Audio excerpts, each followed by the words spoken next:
Bowling fans, this is Dustin J. Marquez coming to you live from the gem along the Colorado River, Laughlin, Nevada, bringing yet another edition of your favorite bowling talk show, Bowling Evolve. Joining me, as always, is my partner in crime. He's a 5-time PBA champion, a millionaire on the PBA Tour, and most recently a runner-up at the Senior U.S. Open, the one and only Eric Forkel. Eric, thank you so much for joining us tonight. Wait a minute. Wait a minute. Oh my God! Here we go. I got confused. You guys look so similar. Ladies and gentlemen, the one and only Eric Forkel. Yeah, that's about right. That's the respect I get these days. What can I say? Here we go. We're going to do this thing one more time, and that's the way we start the show. Nothing but respect. I feel the love and I feel the respect, but that's okay. I can handle it. I'm good. I'm good. Absolutely. I think the mustache. Oh my gosh! Now he's got it too. Boy, I'm telling you what, you look a lot like Freddie Mercury to me. There you go. Don't even start singing, please. Do not start singing, even though you do look a little bit like him, but that's okay. I, of course, do not. You actually do. I'll keep my mouth shut. I'll be a That's good right. steward. Yes, you should. Good steward to the bowling world. Well, ladies and gentlemen, we have a great show for you tonight. Obviously, we saw our producer, the silent producer, AJ, who can't talk this week because earlier when he showed Eric that impersonation, he got punched straight in the jaw by Eric Forkel, which I still say he should have done the Pete Weber. I mean, man, what a show that would have been on the I'm a lover, not a fighter. So I do not punch or hit anybody. Nope. But, yeah, we have some great stuff to go over, some fantastic topics. We're going to jump right into it tonight.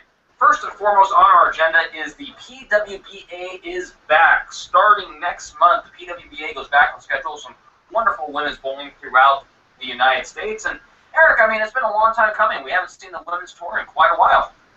Yeah, what a great way for them to get started, to get going again. I mean, wow, it's cool to have them back out there bowling, playing. And you can see a lot of new faces, and of course there'll be some old faces as well. But the talent looks terrific, and you know, they're so excited to get started. They've got a waiting list for the first tournament. You know, they had it at 64 entries, then it went to 80 entries, and now they've got a waiting list. So obviously the girls are really excited about getting started again for bowling professionally on the ladies tour. Absolutely. And now, from what I understand, you had actually talked to Steve Cook, who's going to be hosting the first tournament on the West Coast. And tell us a little bit about how that conversation went. And I know one of the topics that has been sort of debated is why there haven't been more women allowed in the tournament.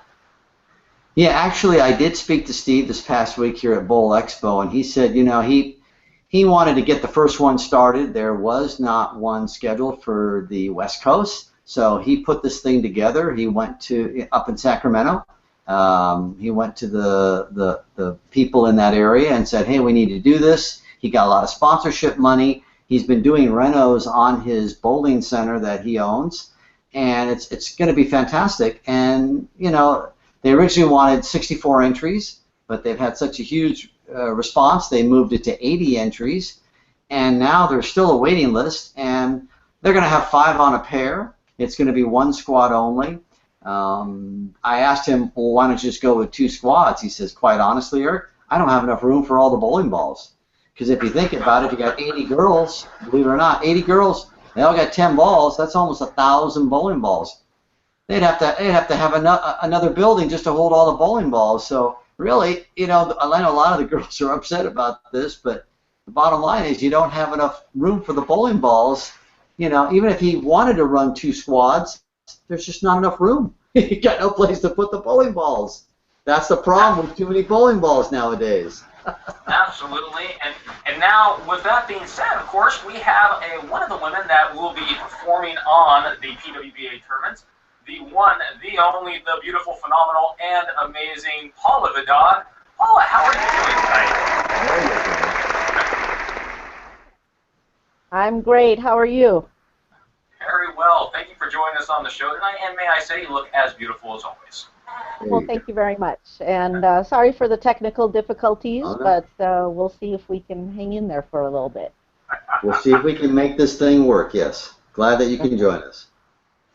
Wonderful. Well, Paula, we were just discussing the PWBA, the tournament's coming back. Eric had just relayed the story about not being enough room for some of the tournament, for more women in the first tournament because simply not enough storage area for the bowling equipment. But tell us a little bit your perspective on what's going on in the PWBA. How do you think it's shaping up, and how do you feel about what's going to be happening here in the near future?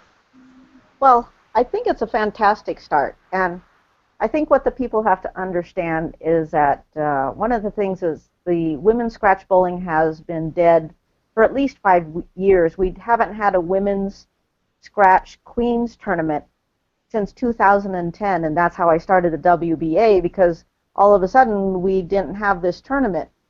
But anyway, so Steve Cook was unsure of what kind of turnout he would get, so he assumed 4 bowlers, which means he has 32 lanes, and that would be 3 on a pair.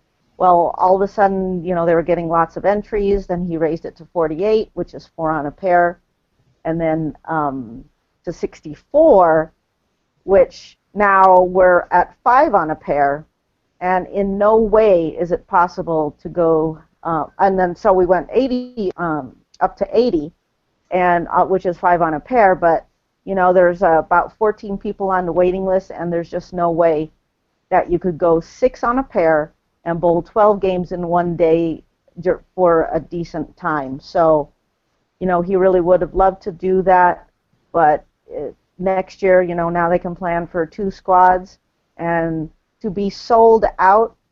The very first PWBA tournament is fantastic. Unfortunately, there's a few people that aren't going to be able to bowl, and hopefully they can make the next stop at Lubbock, Texas. Well, and I know Eric and I were just discussing before the show went on the air, we were discussing how even though not all the women can get into the very first tournament, obviously supply and demand, quote unquote, is always an asset in the world of bowling. And Eric, I know, I mean, could you imagine PBA tournaments selling out? I mean, we haven't seen that in quite a while. Well, back in the day, they used to sell it all the time, and that's why they used to have rabbits. But the good thing is they also have a sweeper up there, from what Steve was telling me, and I'm sure Paula knows about. I think it's going to pay like either $2,000 or $2,500 for a sweeper earlier on. So if some of the women maybe don't get into the tournament, hey, you can still go up there and bowl a sweeper. That's going to pay quite a bit. Yes, and you know, that's what's so great about Steve Cook. He's a bowler, a former professional bowler, now owning a bowling center, and so he's putting money in. There's a sweeper that's guaranteed $2,000 first place, and I believe the tournament itself, first place is $12,000 for the PWA tournament itself. So yes, you don't have to be bowling the tournament, which is Thursday. There's a practice session from 5 to 7, and then he's having a reception. And then the sweeper, I believe, is at 7:30. So it's a great time to get in and bowl on the lanes. I was actually there. I bowled the women's championships, and then I headed over there to watch the win a spot, which Janelle Jelzy won, and she was one of our bowlers on our companion team for the women's championships. So good for her, because she was one of the ones that was going to get shut out because she didn't get her money in on time. So she's very excited about bowling, and got to take a look at the center and some of the upgrades that Steve has made, and it looks fantastic.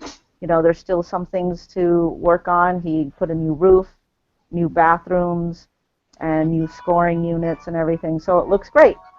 But it's something to look forward to. I can't wait, and it's going to come up pretty quick, so I better start practicing, because you better be sharp on your game to bowl against the best women in the world and have a chance to make the top 16.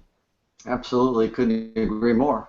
that would be cool. I totally agree as well, and I do want to say also that we couldn't ask for a better representative from Bowling Evolved to be out there on the lanes bowling. Of course, the one and only senior Triple Crown winner, which is a fantastic achievement for Miss Paula Vidad.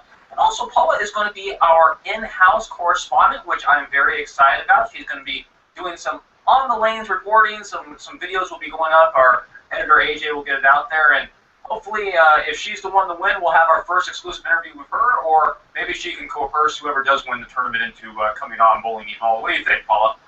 Yeah, it'll be fun. You know, to get some on the scene, talking and just conversing with the bowlers. And I kind of did a couple at the World Series of Bowling with who was it? Missy Bellander, Kelly Kulik, you know, when it was first announced, Lindsay Boomershine, and a few of the girls that were bowling at the tournament. And it was great because to hear the excitement in their voices, it's something they've always wanted to do. Now, I will be missing a couple of tournaments because I, of course, have to bowl the Senior World Championships for Team USA. So I will be hitting about half of the tournaments. Of course, from Sacramento, I'm excited to get the excitement out of from the women that are going to be bowling the tournament to finally be living out their dreams. And, you know, for 10 years, that's a long time to not have a women's tour. So that's crazy. What happened to all of these women that, you know, came out of college and were fantastic bowlers, and, you know, the percentage of them that just went on and had a career and maybe even put bowling aside, I'd have to say is over 50%. Wow. Yeah, that's something else. I mean, it's just truly amazing, in my opinion, to see that the women have a chance to come back and bowl. And obviously, anything I think that's bowling in general is always good to see. But with that being said, Paula, we want to thank you very much for coming out on the show today, and we wish you the best of luck here in the near future. Oh, thank you very much, and I'm looking forward to be the on-site PWBA correspondent for Bowling Evolved. Yeah, I think that'll be great. Like I said, we talked about it, and I think you'll do a great job. And it'd be nice to have the champion on maybe the following day, like on obviously the tournament's over on a Saturday. We'll have the champion on a Sunday, and I think that'd be cool. Plus, he said you're going to do some video out there and send it to us, so it'll give all the people at home, the 6 or 7 or 8 people who are listening to our show, it'll give them the an opportunity to find out what's going on. But we're going to have way more now. Now that we're doing this, we're going to be up to at least a dozen, maybe 20. It's really 20 people, Eric. We're going to have it's 20. It's going to be big now. It's going to go worldwide. Well, I'll make sure to tell my 10 friends to watch. Exactly. Too, so we'll be up to 30. Exactly. You tell 10, Dustin will tell 10. And by the way, Dustin, I want to let you know there is that sweeper, so you can get your skirt on and you can get up to Sacramento. You can get into that sweeper. I look fantastic in a short skirt. I mean, I do have the legs for it. I know. I'm saying, Dustin, you can still get up there. Hey, that could be our first exclusive. I'll have the exclusive report from the sweeper. There you go. You can start it right there. I like that a lot. All right. Sounds good. Well, again, Paula, thank you so much for joining us, and we will be talking to you soon. Okay, Bye, take care, Paula. you guys. See you later. Yeah. Bye-bye. Okay. See you soon. Everybody, Bye. Bye. There's the applause. Thank you. There you go. There you go. Okay. I think it's really fantastic. And she brought up another great point, which is actually a great segue here. She was talking about the Women's World Championship, which brings up a piece of news that I think is very exciting, which is that bowling has been shortlisted for the 2020 Olympics from Tokyo, Japan. And Eric, I know that you were a member of the All-American team as selected by Bowler's Journal back in the 90s, around the time when they had bowling on a test or advisory period at the 96 Olympics. And as a pro from around that time, how do you feel about seeing bowling potentially back in the Olympics? Well, I'm sure you know and everybody else knows they've been talking about trying to get bowling in the Olympics for a very, very, very long time. If there's a way, if they could find a way to do it, it would definitely be a game changer because that changes everything. That changes kids getting started in the game, moving up, getting into college. It would really change the collegiate programs.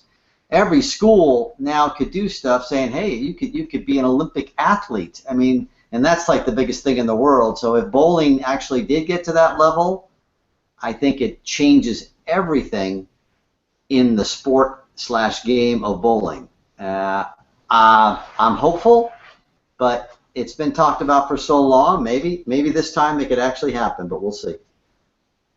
Well, I think, the legitimacy of bowling, obviously, as you and I have both discussed many, many times to death, that bowling can be seen as a game or a sport. But I think if you have an Olympic-level competition, now, granted, there's certain quote-unquote sports in the Olympics that I would argue are necessarily sports or games or activities, whatever you want to call it. But if bowling is a quote-unquote Olympic sport, I think you're 100% correct. You'll see more scholarship opportunities, and And I think you'll see more sponsorship opportunities. Everything. It's a game changer beyond belief. It changes the whole scope of everything. And that's why if there's a way for them to do it, great. That'd be the greatest thing in the world. You know, obviously guys who are a little older like myself, our time in that situation is gone. It would be for the kids like you know, the Wesley Lowe's, or the young superstars who are upcoming and arising. It would be something for them. But if it does happen, I guarantee you it is a game changer all the way across the board. Money, it changes everything when it comes to money. It would even change the Pro Tour as well, because it would be a stepping stone. Because then they could tap into that. I mean, it would be ridiculous what it could do. Just ridiculous. What's interesting too is that someone had brought up on Facebook, and I apologize who it was, I would have mentioned him by name, but they had talked about how, like with the NBA, they're able to send the professional money-making athletes into the Olympics. A question that was brought up was, would the PBA be able to bowl in the Olympics? People that bowl for a living, would they be able to be on the Olympic team, or would it be a strictly amateur competition? Well, it's the same thing in basketball. When they allow the pros to go play, it's the same thing. So absolutely, you would have team trials, just like they have team trials now for Team USA. You would get picks. More than likely, your Team USA would be the same team that would represent in the Olympics. Absolutely, it would be done the same way. So yeah, they've already got the foundation for all that. They've got their team trials. Then they have their picks, you know, and more than likely that team is going to be a star-studded team full of PBA professionals, Hall of Famers, what have you. And why wouldn't it be? You want to send your best players. Just because you're young doesn't mean you have the experience and the ability of some of the guys who've won 10, 15, 20 titles. Now, granted, the young players are really good coming up. Most of them two-handed, by the way. They are definitely special. But then it comes into, you know, the countries would have teams, of course. They'd have maybe an A team and then a B team. And then, I mean, it's just, there's so many different ways they can go with it. So, I don't know. When is this decision supposed to be made? Do we know? I have not seen anything on that yet. I know there was a lot of discussion still. Obviously, it's, you know, still years out as well. But I know there was a lot of discussion as to if it would be singles, doubles, and team as medal events, who would be able to represent what. I mean, obviously, Jason Del Monte would be representing Team Australia. You would see a lot of the international flavor, which I think is also probably one of the reasons why it got shortlisted. And I know there was a lot of controversy about the PBA opening up into the world of 10-pin bowling, you know, the whole organization around the world. But I think now that international flavor, as well as the USBC being one organized body, has kind of led to the Olympic Committee saying, hey, bowling has legitimized itself, and it's now got a foothold in the world, as opposed to being you know, secular here in the United States. I mean, that's probably very possible, but I still think it all boils down to dollars and cents. I still think there's a lot. I still think there's a lot of money involved here, and I think money being paid in the right direction, I think will solve a lot of the issues. I mean, I've heard the stories through the years why bowling hasn't got into the Olympics, and honestly, money, from what I have heard, money has a lot to do with it.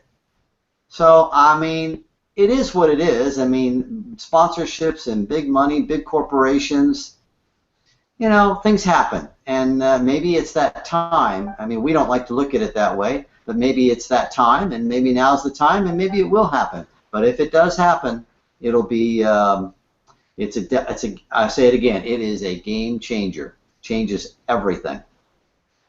Absolutely agree, and I am very excited to see how it turns out. I do know that recently there was a poll on a Japanese website. Of course, I did have it on my computer, now it's gone. But they had about 5,000 votes at the time of our show tonight, and over 80% had voted for bowling to become an Olympic sport, which to me is just an incredible number when you think about it. Now, is it all bowlers voting? Is it the world voting? Who knows? But I think just the fact that that many bowlers united to say, hey, we want to see ourselves in the Olympics really says something about our community. Yeah, I mean, I think it's a combination of everything. Bowlers uniting, etc. It's everything you just said. So, With that being said, we're going to move on from that. Speaking of sponsors and money, we'll take a little break here just to say a quick thank you to all of our sponsors that have worked with us. Of course, Team Brunswick. Eric's got the Brunswick shirt on today, so he can highlight that. Always. Got to sport the shirt. There it is. The Big B. The Big B is doing great. They got a bunch of new balls. They just showed off here at Bowl Expo. I've had a chance to throw a few of them, and they talking about game changers. A couple of them are really fantastic that I got a chance to demo, and I'll be looking forward to throwing those in competition. I believe we came out with about 8 different bowling balls from the 3 brands, and I was fortunate enough to throw a few of them, which I watched a bunch of other people throw them, and the balls look great. So I can't wait to use them. I'm very excited as well. I know my order, I just got the shipment confirmation in my email not too long ago. Also want to thank HeatGuard today. Of course, I am wearing their shirt today. HeatGuard today provides us our office space and internet connection, so thank you very much for them. Get HeatGuard today a round of applause there, AJ. I just want to Eric doing his little dance. I love it. Raise the roof, raise the roof, raise the roof. I'm raising, we're raising the roof. I hope someone makes a meme out of that, because that would be fantastic. Moving on, I also want to say a big thank you, of course, to Riverside Lanes and Brian Markowitz. One thing that will be coming up here in the near future, and we will be talking a little bit more about Bowl Expo here momentarily, but I do want to say that this weekend we did have a great teaching seminar at Riverside Lanes. Rich Westcomb, our track pro staffer, and of course our amateur lead on Bowling Evolved, and I got together and did a kind of an impromptu little seminar. Talked about consistency in bowling. They did some one-on-one lessons. Was very well received. We actually plan on doing this once a month, free of charge, to our listeners, which, you know, we have 7 or 8 of you, or 14 of you, or 25 of you. I don't know. We'll see what happens. But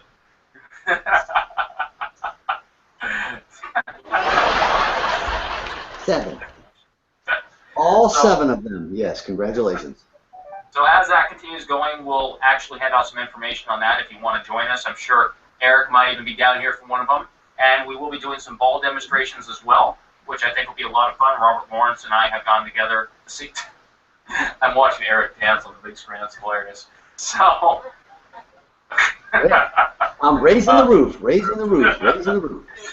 So look forward to that. Again, we did want to plug, because Brian was so great, my old man was so fantastic, he gave us free lineage and, of course, the building to do our seminar in. He's got a great 4th of July tournament coming up. Check out bowllaughlin.com for that and everything going on in Laughlin. Also, want to give a quick shout-out to the one and only Jeff Riggles. Jeff gave us some very good PR on Facebook, and I want to say thank you very much, Jeff, for kind of giving us a little boost out there. I mean, Eric, you and I have been doing the show a long time, and it's nice to be getting recognized from, you know, the heavy hitters in the industry. Yeah, you know, that was really cool. We thank him, and obviously talk about somebody we'd like to have come on board. Well, we've definitely got to have Jeff on in the very near future. I'm sure he'll have no problem joining us for a little segment.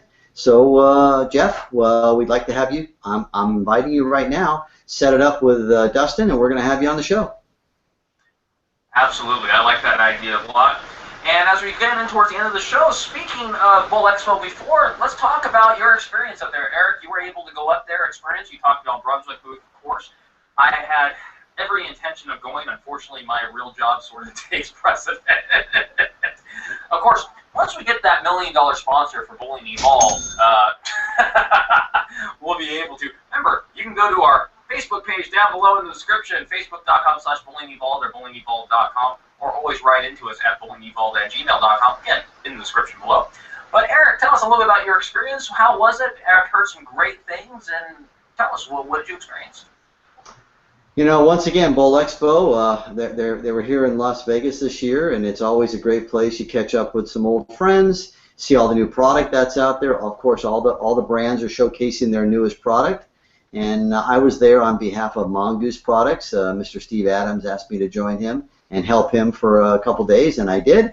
And then I got a chance to go over to the Brunswick booth and check on all the Brunswick stuff and talk to Johnny and Parker and Sean Rash and everybody there. So again, if you ever get the chance to go to Bowl Expo, it's a great experience. They will be here in Las Vegas again next year, and then they'll go away. Then they always seem to come back here. Everyone loves to come to Las Vegas. They had, I believe Magic Johnson was here during the week and did a keynote speech and talking about you know, things that, of course, his illustrious career and as a gigantic businessman that he is now. So Bowl Expo is just a great place for someone who loves bowling, and of course all the pro shop operators, they come there to look at product, maybe strike up a few deals. So I talked to people from all over the country there for the 2 days I was there, and it's always a great experience. I got to see your dad there, and of course we got to talk about some things, and Bowl Expo is always a great experience. So if anyone ever has the chance to attend Bowl Expo, I would highly recommend it. Absolutely. I've been there a couple times, well actually 3 times I've been to Bowl Expo, and it's one of the most unique and, in fact, thrilling experiences. It's always fun to see all the different businesses, not just the ball companies either. You see people from every aspect, yeah. And definitely, if you have a chance to attend in Vegas, it is fantastic. But, AJ, I believe, are we coming up towards the end of the show? Yes, we are. It's about that time. Wow, I actually was paying attention to the clock, Eric. That's got to be wow. a first. Wow, shot clock. The shot clock is winding down. You're in the final minutes. Well, again, I want to thank everyone for tuning in today. A couple little things I want to mention. First and foremost, we will be doing a show live. That's right, L-I-V-E, like it is right now, although there's no one watching currently. Where's my wah-wah sound there?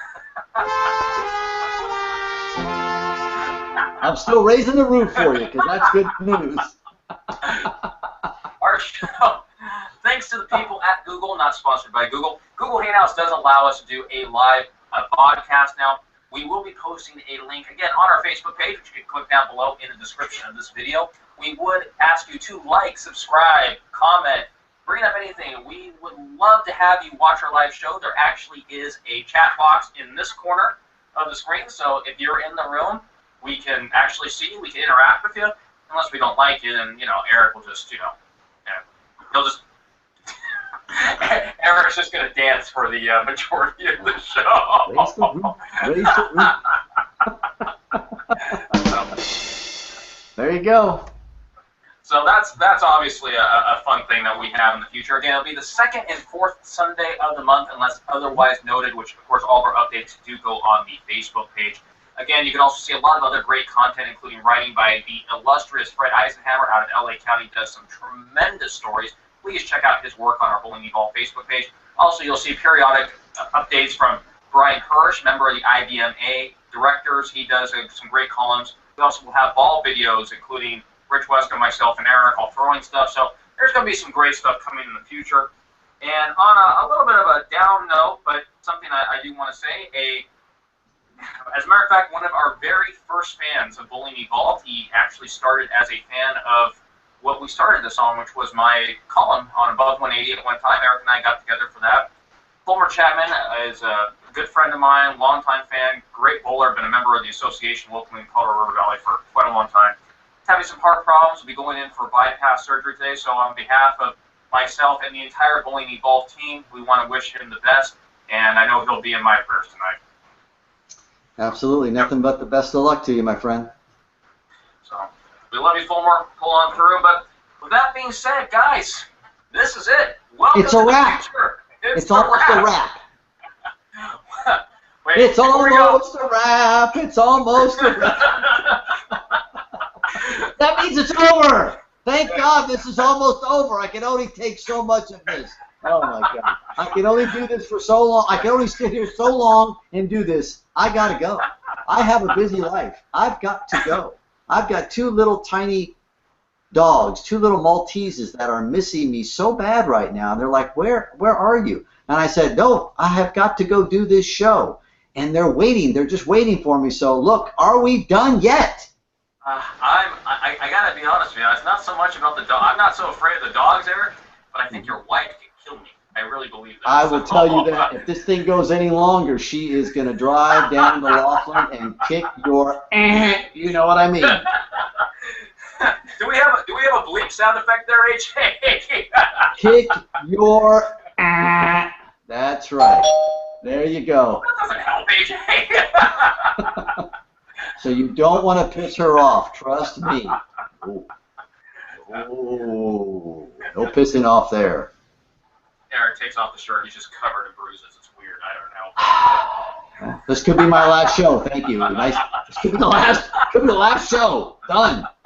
Over. Well, ladies and gentlemen, on that note, we want to say thank you very much to all of our listeners. It's been a great ride. We're still having a great time every time we do this, and from the bottom of my heart, thank you so much. You guys are fantastic. We are the talk show by real bowlers for real bowlers here on the Gem along the Colorado River, Laughlin, Nevada, the one and only Bowling Evolve. So, ladies and gentlemen, for my broadcast partner, Eric Forkel, the dancing machine himself. Raising the roof, raising the roof, raising the roof. Oh, sorry. I get carried away with the raise the roof. I get a little carried away with the raising the roof. Sorry. Let me bring it down, bring it down. Okay. Simmer down, simmer down, simmer down now. Okay. On behalf of my broadcast partner, Eric Forkel, and of course, the silent producer, AJ Anthony Jordan. Raise the roof, AJ, since you can't talk. That's close enough. That's about time. We want to say thank you and good night. Good night.